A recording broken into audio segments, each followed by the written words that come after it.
Welcome to the Real Estate Syndication Show. Whether you are a seasoned investor or building a new real estate business, this is the show for you. Whitney Sewell talks to top experts in the business. Our goal is to help you master real estate syndication. And now your host, Whitney Sewell. This is your daily real estate syndication show. I'm your host, Whitney Sewell. Today, our guest is Dylan Marma. Thanks for being on the show again, Dylan. Thanks for having me back, Whitney. Yeah, Dylan is a principal of the Requity group. I'm still not sure if I'm saying that correctly, Dylan. I apologize.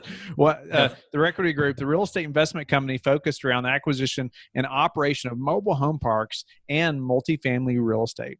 He has been a principal on over $50 million in real estate transactions over the last 4 years. Dylan is co-founder of a software platform called Requity, focused around helping real estate investors raise capital and improve investor reporting, which that can be so complicated sometimes, Dylan. No doubt about it. No doubt about it. Just organizing all that. But why don't you give us a little update, Dylan, or and let's dive in. I know we're going to focus on some tech things that are going to help us to stay more organized and manage all these things, in this business. I mean, it's difficult sometimes, right? But there are tech that help us in a big way. I'm looking forward to jumping into that and seeing what you're focusing on, what your team is using to help you all stay better organized. It's always a goal of mine to always improve that side of it, right? I mean, how can we do this better next time? How can we be better organized? And just tracking really the issues that we're having, so next time we can do them better. But give us an update on you, Dylan, and let's jump in. Would love to. Yeah, if there's anything that you learn in this business, it's how to stay organized, right? Over time, you're really forced to be managing so many different moving parts, and it's super important to have the right systems in place to keep yourself organized and to keep on top of the ball in all of the different areas of the business, be it your asset management, be it your acquisitions, your investor relations, and so on. So one thing I put a lot of emphasis on over the last few years is creating what we call a tech stack or a technology stack, right? When you think about a real estate investment deal, you oftentimes have what we call the capital stack, right? And that's the different sources of capital, your debt, your equity, your CapEx money, your down payment, right? And that breaks up the capital stack. And it's the same thing. It's similar in a sense where you have a technology stack. And this is basically all of the different platforms that you're using to manage your business day to day. And there's a number of those that I figure we can dive into as far as what the essential technology platforms you'll want to have as someone that is actively syndicating deals or running a multifamily business. For sure. I thought this was a great topic because I'm always looking for that thing, that as we all are, right? But especially in software, like because they're not always easy to learn, right? But they can be a game changer, mm-hmm. right? But so it's like, which one is going to be best for my just use of time? Like, after we learn this, my assistant learns it, our team learns it. That's a lot of time and money spent. Right. So trying to do the due diligence on, which one is the best one for us to just jump in and move forward with. And so looking forward to this. So get us started with some tech that you've used or you've seen. Lots of operators in the business as well. And, what you've seen to be most productive and what you all use. So the first thing I'm going to mention before I go into it is the biggest piece of advice that I can offer when you're adopting to a technology stack is don't get married to one platform. I remember having this sort of idealistic view at first of I'm going to find the best platform ever and sift through a million of them and find one thing that sticks and it's going to be with me for the next 10 years. But the reality is that technology is always changing. Programs are becoming obsolete. New things are coming out. And you really just have to get started and having some sort of a platform in place for all of the different moving pieces within your business. And over time, you may find that certain programs become obsolete. You may find that certain things are just not working out for you, or the cost structure keeps going up, so it doesn't make sense for you on a financial level anymore. So you really just have to be fluid and accepting that there is going to be some burnt time in learning the softwares, and you're going to have to make transitions occasionally. And that's just going to be a part of the day-to-day in the business, I believe, if you want to continue to embrace technology and stay at the highest level of efficiency in your own business. business. Know what you don't know, right? And there's so much of it about a platform or software technology you're not going to know that it does or doesn't do until you get in and start using it. Exactly. And relearning the next one is always much easier, right? It's always, if you're using an email management software, it's super easy to get plugged in with the new one once you're already familiar with the first one. That's what I find. So it's usually just getting started with each of these platforms, and then adopting to the new one is usually not all that different. A lot of these have the same core functionalities in place. Cool. So yeah, let's just jump into some different parts of the business. I know you briefly mentioned like emails and just managing deals or managing investors, different things. So let's just jump into some specific software. Yep.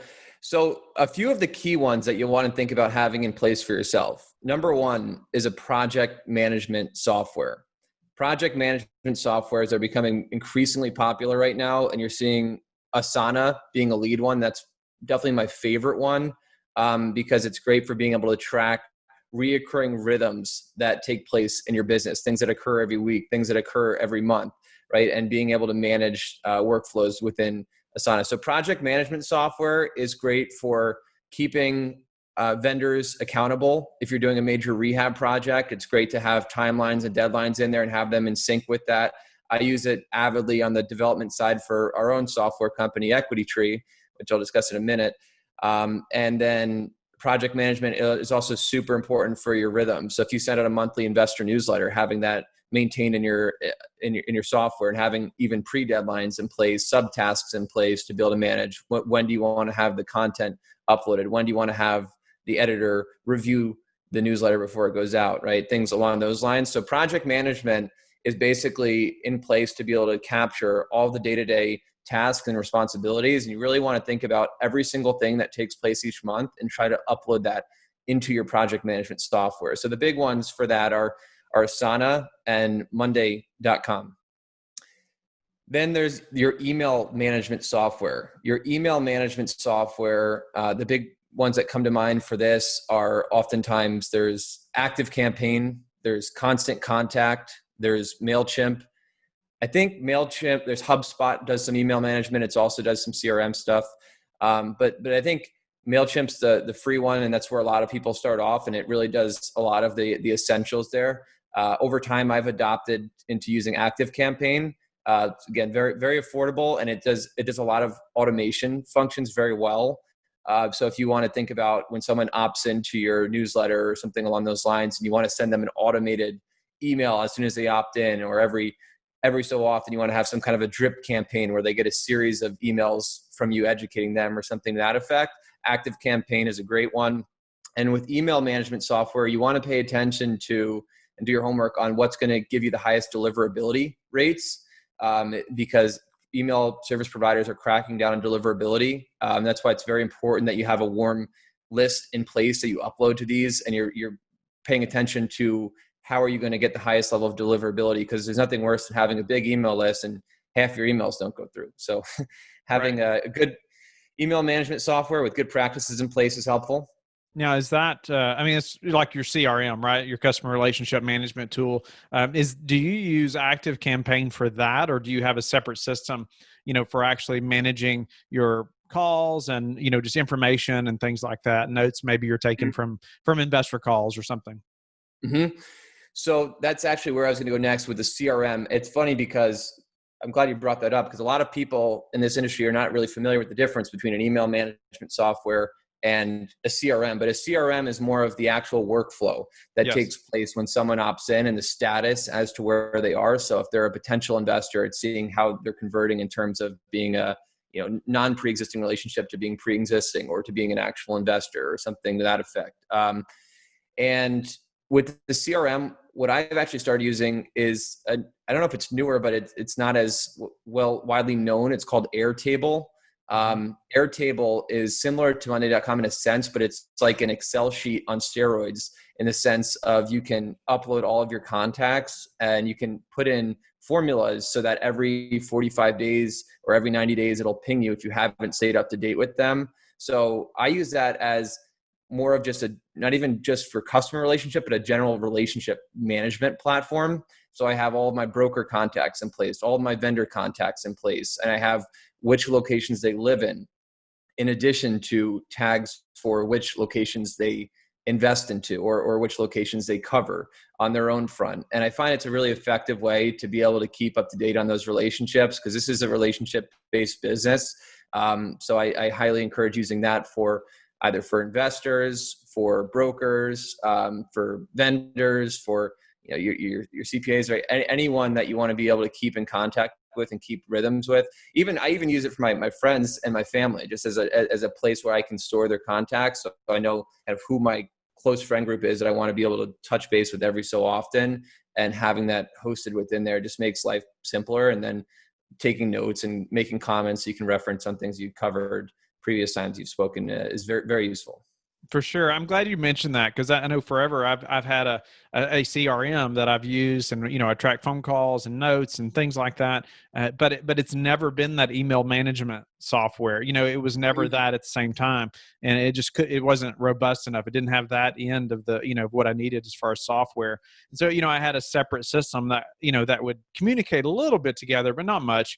Early on, and then we moved to something else now. But yeah, it's interesting. You start thinking about, okay, it's really two separate things. Who's coming into through our website, and they're signing up. What emails are they getting? And that's really almost a different system. I used ActiveCampaign a little while, and I found I didn't like the CRM portion of that. Yeah, I just didn't feel like it could track our contacts very well, or our interactions and things like that. It was very sophisticated on email campaigns and things like that, but not on the customer relationship side. Mm-hmm. And you're using HubSpot now? I am using HubSpot now. Very cool. Yeah. And so it can kind of do both. I mean, it's very robust as far as CRM side, and the email campaign and things like that are connected to the website. Yep. Yeah, I've heard great things. I haven't dove heavy into HubSpot yet, but definitely something I've heard nothing but good things about for people to look into and check out. That is one thing I'd say you almost want to avoid getting stuck in the trap of trying to find the one thing that does everything, because a lot of these companies specialize in one thing. So you kind of have to just accept that you're going to have 5 different passwords and logins for 5 different sites within your tech stack. We all kind of want to find the one thing that does everything. And you may, if you're lucky, you find a HubSpot that does 2 things very well, which is good. But oftentimes companies are not going to go that wide, and that's why you have to be familiar with everything available and pick and choose. Yeah, and I wouldn't say HubSpot's for everybody, because it's pretty darn expensive, honestly. And it so it wasn't something we could do right away, by no means, or for a long time. But there's numerous really good platforms, like you mentioned, Airtable, or I've never used Airtable, but there's numerous ones like that are it's kind of like you mentioned earlier. Like, something is better than nothing. Like, get started, get tracking this stuff, and you'll figure out something else to graduate to. And even another software, Zapier, will connect a lot of those, or Zapier, maybe it's called. Yep. I've heard it called both things, but you can connect different platforms. Mm-hmm. Absolutely, and that's it's you'll find how you can make them work together, and Zapier is a great tool for doing that as well. Beyond that, you're going to have your property management, your accounting software.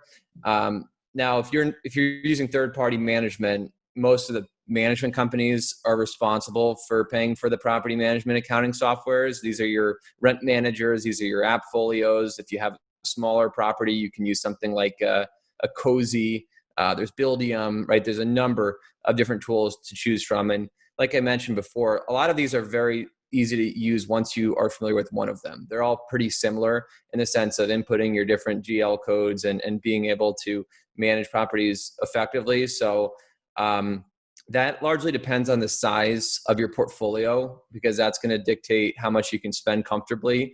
A lot of them are on like a per unit basis. I've used AppFolio mostly in the past, and I really like it. I like the fact that it has very easy to integrate marketing channels that are already kind of plugged in with it. So when you upload your rent roll, you can also market out your vacants to the different platforms available. I think they do a great job with that. And I also like the Lisa, which is the new service that they have, which is it's almost like an AI chatbot, which gets people to schedule their appointments. And I found those to be very effective. And I think that's going to be something we continue to see more of. But that being said, that's something to interact with tenants. Yeah, well, it actually will be talking to the prospective tenants that opt in from the different marketing platforms. And then it will actually get to the point where it's going in this back and forth communication with them up to the point where they're ready to schedule a tour. And then if you have a property manager on site, it will just sync with their Google Calendar, and it'll see what times they're available, and it will book them for tours all throughout their day. Nice. And it's worked so effectively to the point where property managers, community managers can almost, be frustrated with how many tours they have on their schedule. But as an owner, that's a good thing to have. And that's through Appfolio? Yes. Yep. Awesome. And I imagine there's other things available. Like I've heard great things about Rent Manager as well. And there's, a number of other good platforms out there, but it is something cool that I think we'll see more of as you're thinking about your technology stack and ways to be, more effective with this. Beyond that, you have your deal management. Deal management is something that I find, if you look at like the single family world, because of the frequency of transactions, a lot of them use a really solid deal management software, and they're really in sync with custom built Podio technologies. Podio is it's a really cool tool. It takes a little bit to get used to, but you can really track the workflows and you can automate things to the point where you can have like a button that you click and it will automatically populate an LOI with all their information in place. Or you can have all of your different, marketing channels. If you do direct mailers or texting campaigns or anything like that using these other softwares, they can all pour back in there and you can kind of track the status really well. So I'd say that's one of the better ones. And I know there's a lot of these softwares coming out right now that are sort of the built for you, built, what is it? You open the box and it's already built for you versions of Podio, which take a little bit less upfront work. I've heard Real Estate Black Book, I believe, is one, which is pretty good. But you want to have some sort of a place where you can track your deal management. I do a lot of that still I've done a lot of Monday and Asana as well for deal management, just because there's usually only so many deals at one time. I found those to be still very effective with being able to track things and measure, see how far along they go. Trello is another one that I know some people will use, but Asana is kind of replacing Trello because it also has that board view where you can kind of sync things as you go and track which status and just move the card under the different statuses in place. On that note, could you just highlight things, maybe, is there one or two key things or why you would switch from Monday.com to Asana or one or the other? I've never used Monday.com, but I have Asana. Yeah. So Monday.com, in my view, Monday is actually a better tool for building a database. That's what I believe, because what I'm doing on the mobile home park side, it's a lot less broker driven. So what I've been doing with my partner is actually building a database of all the different deals that we have. And we have a VA that will help kind of populate and scrub the information and keep it fresh.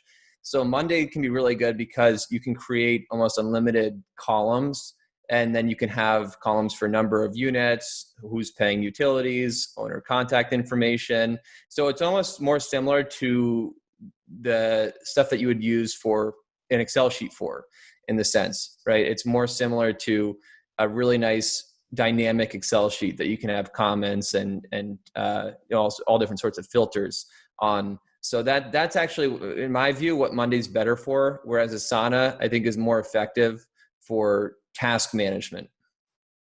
Okay. Awesome. Mm-hmm. What other tech should we be thinking about, or maybe something else you use, Dylan? Yep. So there's two other areas I want to hit on here.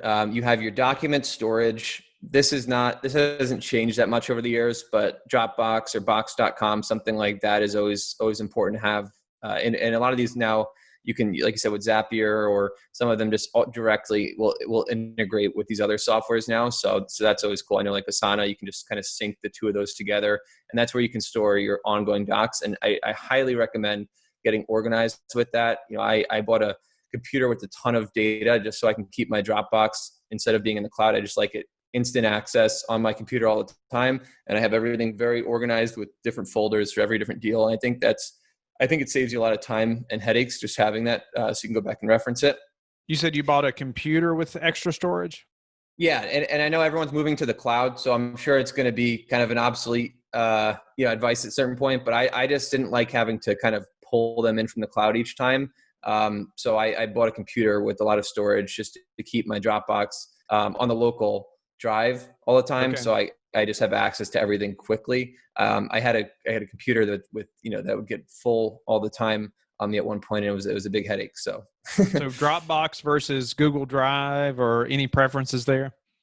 Well, I like Dropbox personally just because of the way that it syncs. I mostly am using a Mac, so throughout the day to day, I like the way that Dropbox pulls up on the Mac, and the PC is pretty much the same thing. Google Drive, I think, has been a bit of a challenge with a lot of real estate investors because of the way that it syncs with Excel sheets. We use a lot of Excel, and that's a bulk of a lot of our documents. And I know for a while they weren't really compatible. Your Excel would have to convert to Google Sheets. I think they may have now released to where there's a workaround and you can upload directly with Excel. But I think ever since that, I ran into that challenge. It's why I've kind of stuck with more Sure. Dropbox. Okay. And then lastly, to discuss on the investor management software. So Equity Tree is the company that Katarina and I founded about a year ago. And we've released and launched live about 4 months ago. And it's basically an investor management software, which is playing the role of being able to manage your day-to-day interactions with investors when it pertains to your actual deals, when it pertains to uploading a deal and being able to present that deal to them and tracking the status on the deal, tracking your soft commitments, tracking your investments, and tracking the status on those investments, who signed the documents, who hasn't, who's wired money, who hasn't, and so on during that capital raise. I think that's one of the most hectic time periods. For anyone that's been through that, that. So it's important to have kind of something in place to be able to track how the fundraising is going. And then the one thing that we've done that I would say is unique versus what a lot of other softwares are offering is we're really putting an emphasis on what takes place after the money is raised and after the deal is invested on. We're really doubling down on what we call a deal performance dashboard, which actually will show the ongoing performance of the deal month to month and quarter to quarter on actual versus projected. So you can set up your budgets in there and then track how you're doing pertaining to those budgets. And then you can also store, the variances that you have, as far as why are you missing the budget, why are you missing the mark on your utilities? Maybe you got double billed, or why is payroll going up, and being able to explain that and kind of giving them a dynamic P&L that replaces a lot of PDFs with asterisks. So that's been a big mission of ours with Equity Tree. And then beyond that, the other thing that we are doing is we're really building a bit of a community around it, in the sense of being able to help operators get better with all different aspects of building their technology stack or doing their marketing and getting inbound investors in place, managing or handling their investor relations and things like that. So that's that. And there are a number of other softwares out there for investor management softwares. It's something that really sprung out a few years ago, but I feel like it's happened so quickly that it's becoming almost an industry standard now, that you have some kind of a place that your investors can log into. It's for those that aren't familiar with it, it's almost like your investors all get their own login. It almost acts like an online bank account. Like if you're logging into Vanguard, and you can track your investment performance on previous investments, or you can see prospective investments and make your commitments on there. So, but yeah, it's quickly rose and became standard to have something in place like that. Just the document process alone, funding a deal, it just automates all that so much. It's so handy. But as far as like Equity Tree and some of these other platforms, is there a way that something like that has helped your all's funding process, or anything that stands out to you from I don't know what about other platforms and Equity Tree, and just going through that process? If somebody that's listening hasn't done that yet, maybe you're pursuing that first deal. It's a lot to get 100, 150 investors through a raise. There's always numerous that have trouble with documents or whatever. But what about you, Dylan? Anything that's specific to you that said, this just really saves so much time for us? Well, I can speak from my own experience. At one point, we were spending over $15,000 a year on software to just handle the same functions that this does. And I think that the pain of writing that size check was part of what inspired this in the first place, because I saw the value of having that software, and I'll get into that. But I also saw that, spending over $1,000 a month for just one of the tools in your capital stack, it seemed like a disproportionate amount of money going towards that one tool, versus everything else that you're using is maybe $100 a month or so on, right? So we wanted to make something that's more in alignment on a price point with the other tools that we covered as part of your technology stack, because you really shouldn't be spending more than several $100s a month on software to be able to manage all the day-to-days in this business, because none of it is all that complex. Now, where I personally found the biggest benefit is during the capital raise, because if you don't have something like this in place, it's probably going to be all stored on either Dropbox, and maybe some of it you can track on the project management softwares that we discussed, and you can kind of track their status and track their documents. But when you think about the fundraising process, oftentimes if you have a webinar, there's going to be a gigantic amount of email chains going back and forth. If you say, hey, if you're interested in investing, just send me an email and let me know how much you want to invest or something like that, then you're going to have a lot of these different email chains you're going to be managing. And then back and forth is going to say, okay, after you get that email, okay, here's a subscription agreement. Okay, let me know when you sign that. Then I have to go and get that back. And then, hey, here's the wire information, which you might not want to be sending over email anyway. You probably want to find an alternative way to send that information just for security purposes. And then from there, once you find a way to send them that information, then you have to confirm who's gotten that in. So then, if you have a deal where you have 25 investors, you have 25 different email chains going on. And then beyond that, you have to also be tracking the status on something else, and where are they in the process. And then you have to be saving all of their signed documents in a Dropbox folder and keeping that folder in place, and maybe sharing it with them so they can go back and reference it when they need to. And then they have to have this Dropbox link that they hold on to and save, versus it all being all done in one central location, right?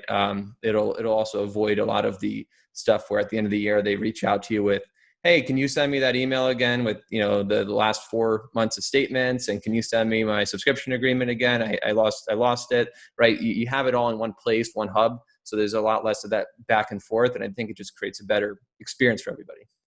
And is that separate from your CRM, or is this all in one? So the investor management is separate from, we'll say, the CRM, but as far as the deal performance stuff, in addition to the capital raising side of it, is all combined into one thing. So the stuff that takes place before they invest and the stuff that goes on after they invest is all one. Right now, we just have one offering too. We don't have any kind of upsells or anything like that. Cool. Okay. All right. And what about any specific apps that you use that help you just on a day-to-day basis or anything like that?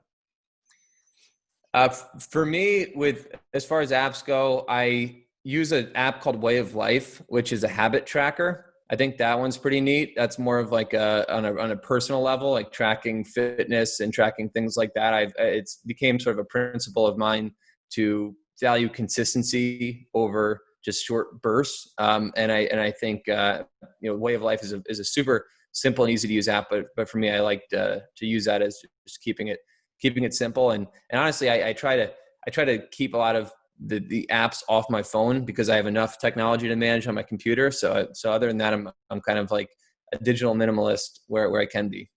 Nice. All right, Dylan.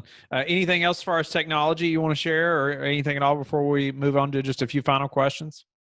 No, I think that's about it. No, it's just some great information. I know, especially starting in this business, it can be pretty overwhelming just trying to think about how to stay organized, and just knowing a couple of these things would have helped so much, early on. But what's a way, Dylan, that you've recently improved your business that we could apply to ours, maybe that we haven't talked about? Taking more responsibility for lead generation and beginning to build a database ongoing and build systems to keep that database updated.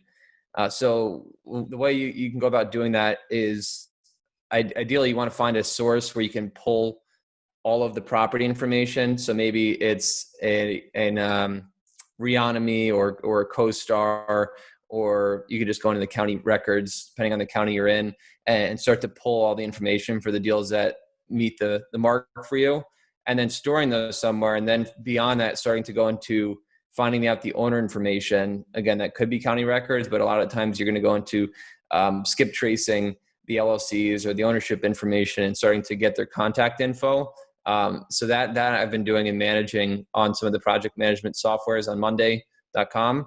And I think that's been a huge improvement because you feel less dependent on brokers. Nice. So what about a way that you are finding investors right now? The biggest way I've been finding investors lately has just been doing a lot of different engagements, similar to this, actually, with just a lot of podcasts, a lot of getting out there on different people's shows during COVID. I mean, we're all bound up, so we're not going out there and doing much physical marketing. So I've just been doing a lot of just reaching out and connecting with people, and most importantly, for me, just pouring into existing investors that I've worked with too, and kind of keeping them up to date and letting them know of any changes or future plans. I'm glad you mentioned that. It's something I've tried to do better at, but it's like everybody wants to grow their list, but it's like, wait a minute, what about the list you already have? Yeah, right. Definitely agree. So what about the one thing that's contributed to your success, Dylan? I believe that learning avidly has been one of the biggest contributors and accelerators for my own success.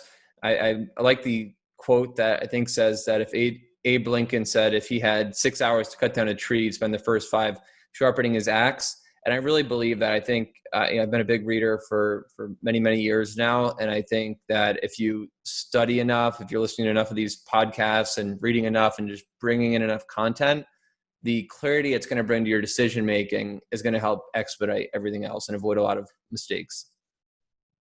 How do you like to give back? I like giving back through mentorship. I think I've had a lot of great mentors myself over the years. And as I continue to break through and have more success in the real estate business, I know how meaningful it can be to be able to spend time with other people and mentor them through the processes or the struggles. So mentorship for me is the biggest way to give back, because it's one of the biggest things I've been able to get value with. Well, Dylan, thank you very much. I'm just always grateful to catch up with you personally, and then just to have you on the show. You're a wealth of knowledge, and you've just done some big stuff in this business and making amazing strides. So grateful again for your time. Tell the listeners how they can get in touch with you and learn more about you. Thanks so much, Whitney. Always a pleasure. If anyone wants to schedule a demo with Equity Tree, you can visit equitytree.io, and on there you can book a demo and we'll jump on a call. Even if you want to just get a sense on what it's like, if you're using something else, always happy to chat and get to share with you a little bit on what we're working on. So would love to jump on a call with anyone that would like to. In addition to that, you can reach me. I'm on most social media platforms, and you can also email me directly at dylanmarma@gmail.com. And I have a bunch of emails, but we'll stick with that one. Thank you for listening to the Real Estate Syndication Show, brought to you by LifeBridge Capital. LifeBridge Capital works with investors nationwide to invest in real estate, while also donating 50% of its profits to assist parents who are committing to adoption. LifeBridge Capital, making a difference, one investor and one child at a time. Connect online at www.lifebridgecapital.com for free material and videos to further your success.